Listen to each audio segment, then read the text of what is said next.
So the other day I was at the airport. I was waiting at the gate to fly to Ireland to visit my family. And my girlfriend, she had the phone in her hand. She said, "You did it. You hit 1,000 subs." So she opens her bag, takes out a little parcel. She hands it to me. I open it up and it's this little plastic plaque. Where is it? Let me get it. So she bought this thing for me. I was like, "Oh my God, that's amazing. Where did you get this?" She said she bought it off Etsy. So we were like, "Yay, woo." And then sitting on a plane, flying. And as I was flying in the sky, and I was like, "Oh my God, I really want to record a podcast right now." But I'm in the air. So I've been holding all of this in until I could come back to sunny Berlin and record this episode for you guys. So while I was sitting on the plane, I had all these feelings of like happiness, but also like an intense excitement.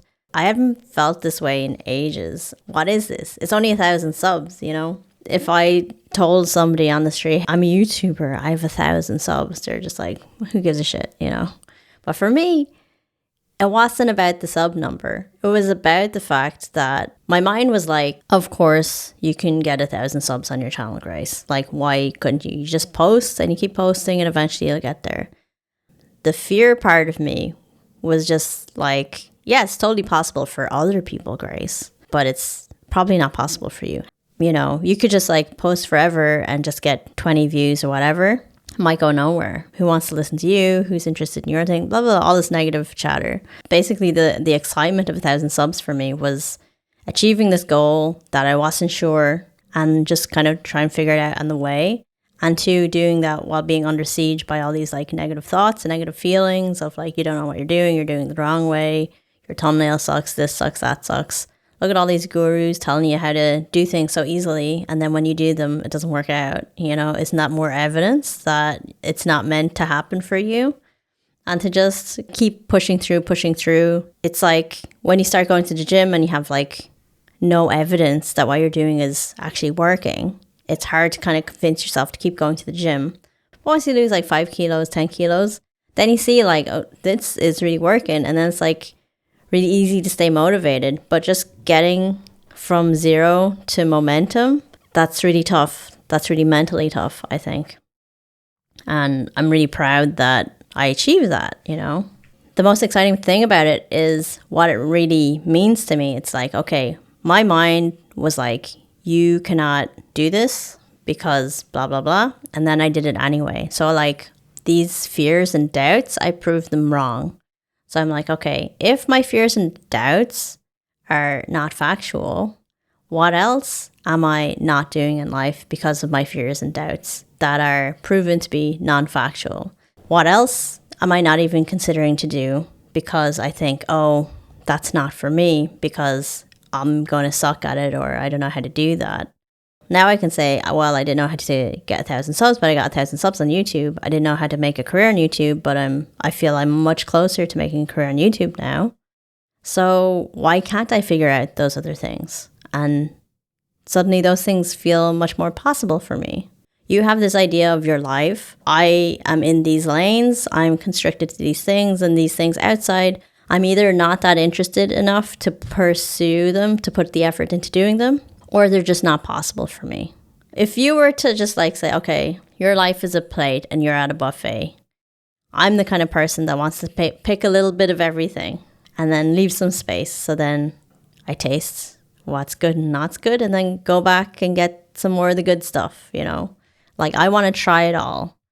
And it's kind of like realizing there's another aisle in the buffet of life. I didn't think I could walk down there, but now I can. So I'm like excited because I confined myself to, oh, I only like these 2 aisles. So I'm just eating the same stuff from that buffet all the time. And of course that gets boring after a while, even if it was good. I could just even go down there to the new buffet aisle of life and realize I actually don't like it that much. Like I prefer where I was. But then that helps me appreciate where I am right now more, having gone through something that wasn't as good. So I feel like it's all positive. It's all additive. Before I was talking about like there's kind of 2 kinds of life constraints that you have. One, that's not meant for me, maybe because it's too hard, like your fears stop you. And then the other thing is like, I'm vaguely interested, but I'm not sure it's worth the effort. And this kind of boundary of mine also got pushed recently. So I was working on this project about helping my friend save money with their podcast hosting. And through doing that project, I learned about podcast hosting, and I set up my own podcast just to go through all the steps so I could properly inform my friend of all their options, like what you can do for free. So I set up my own podcast for free on my own hardware, and it's currently on Spotify. And I took a bunch of audio from this channel and just took the MP3 and put them on Spotify as Spotify podcasts. And when I was in Ireland, flying over, flying back, I found that I really enjoyed listening to my own YouTube videos as podcasts, like on this channel. Just for some reason, I just felt way cooler about these YouTube videos in podcast format than as videos. And I was listening to them. My memory is like a goldfish. So I was talking about feelings and things that I learned. And I was listening, thinking, oh my God, I learned that. And then I forgot that. So I'm like, past me is telling current me these lessons that we learned that I forgot. And I thought it was really cool. I found my own podcast to be very relatable with all of the problems and things that were discussed. I'm the kind of person that laughs at their own jokes, unfortunately. But I also learned that I'm the kind of person that loves their own podcast. And I would recommend it to like normal people, regular people. Like if you're the kind of person that journals or keeps a diary, just like make a private podcast for yourself so that you can listen back. Because like how often are you actually like going through an old physical diary and reading the old entries, but having them like as audio files so that like you can go back and listen while from your phone while you're walking around and stuff. I think it's very cool and I like it very much. So I'm definitely moving this YouTube channel more in the talking podcast direction, which is why the microphone's taking up so much of the screen now. So my friend Early, who is the person that I made the project for, I met Early before they started their podcast, and I thought they're a cool person. Had some very interesting stories about addiction and stuff.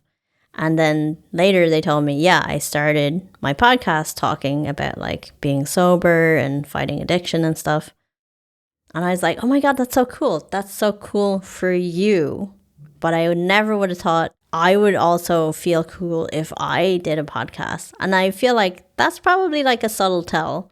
Like if you think something is like really cool that somebody else did, I probably should think, why don't I try that? I feel like I've built this extra part of my life, like accidentally. I have a podcast now, and I think that's really cool. I had a YouTube, but I feel like the podcast is more like, it's more me than my YouTube videos. My main channel YouTube videos are highly edited, fun and interesting and like tech relevant. Whereas I feel like the podcast is more like of a me vibe. I mean, I would talk the same way to my friends. And when I listen to myself back, I feel like I am my own friend being talked to. I don't know, it's weird.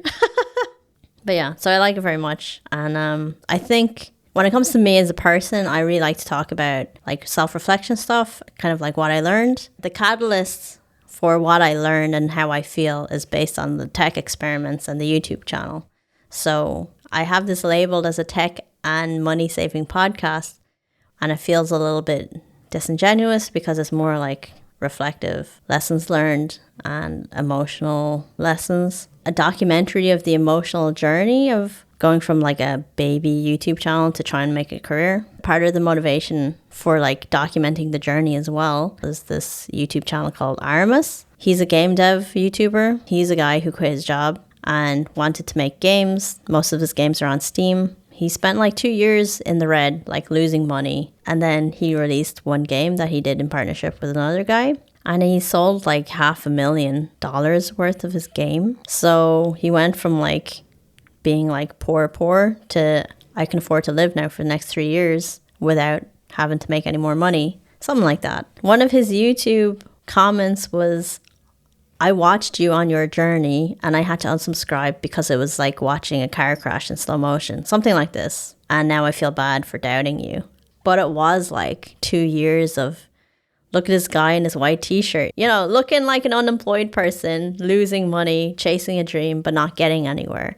I feel confident that in 2 years, I will have my own business that I've created online with like some kind of like tech solution that I've built. And I want to document the whole journey. So this is the beginning. Originally, I thought that this channel should be like cost saving money with tech. But I realized that's really boring. I realized that normal, non-techie people are not interested in learning about tech. That's why they paid the money, so they don't have to learn about it. So to have a podcast that's trying to teach people who are not interested in tech about tech in order to save money, it's like, it's boring. That's boring, I think. I realized if I find it boring, okay, I can do it if I think it's delivering value, but will I do it for 5 years straight? I don't think so. So like if you're planning to do something creative that needs to exist for at least 5 years, it's got to be something that's just like kind of flowing out of you, like almost effortless. And I find these reflective kind of podcasts, these reflective videos to be effortless for me because that's what I do anyway in my head. And now it's just like getting it out, documenting it, so then I can listen to it 1 week later and say, oh yeah, I forgot about that. Or just to kind of keep my friends up to date with what I'm doing. That's it. That's my long conversation. Talking about 1,000 subs, but not really. Talking about what's possible. Changing your idea for what's possible in your life. If you push in a direction that you've never been before, just getting the first bit of evidence, you know, like planting seeds and watering them and seeing nothing. It's like I'm watering the ground. I'm just watering dirt. What is the point in doing this? And then after a couple of weeks, you start to see something sprouting. That's what 1,000 subs is to me. The little sprout. It's like, hey, I wasn't just watering dirt. Something's growing here. And I'm really excited to see that little sprout grow into a plant, grow into a tree, and have fruit someday. It's going to take a lot of water, but I'm excited to do all the watering. Thanks for watching all the way to the end of this video if you made it this far. In the comments below, can you write, what's the last thing that you did, that you achieved, that made you really excited? Kind of like blew your mind about, I wasn't sure if I could achieve this and I did, and I'm so proud of myself. Write it. I'd like to see it. I think it'll be cool. That's it for today's video. Thanks for watching. Have a good day. Bye bye.